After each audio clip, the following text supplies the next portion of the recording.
Spicy Matcha Network presents For Sisters Before the Snickers.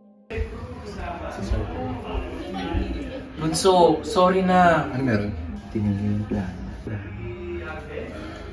Di ko naman kasi alam na yun yung nakalagay eh. Ikaw naman kasi nag-iisip ng ganun eh. Ay, hindi ko nga kasi sure yun, Bunso. Paano pag tumagal ako ron, eh di namatay ako? Pag namatay ako, isusunod kita. CJ! What? That's too much. Nagkamali siya, umamin siya, nagsorry siya. Isn't that enough? No, it's not enough. Kung makaasta kasi akala mo, ang galing eh. CJ, hinihili sa pagsasalita.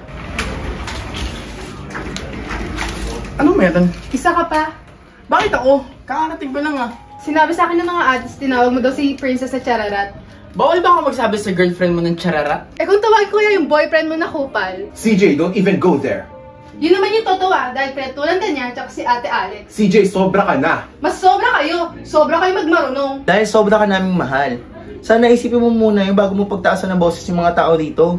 Hindi ko talaga sinasadya, Bunso. Sorry na. Oh, Bunso, kumain ka muna. Ikalma mo.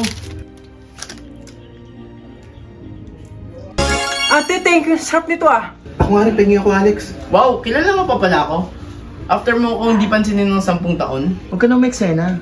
Sa susunod na segment, anong ulit yun, be? Bigyan mo na. Elas na yan eh. Ang mahal-mahal niyan. Oh, ate, kumagat ka ng Snickers bar ko. Feel ko ibang tao na ako. Gabi, try mo.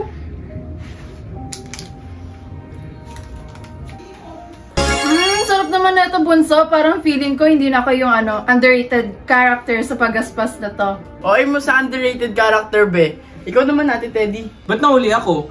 E panganay ako at di ba dapat ako nauna? Ina yan. Tigilan mo nga ako. Sampalin kita ito. Kain ka muna. O ito naman, Alex. Baka mamaya mamatay ka pa sa inis.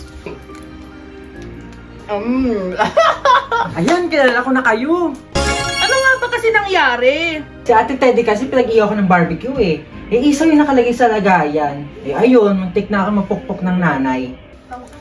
Putak ina! Apakababaw! Napaka-OA ng pamilyang to!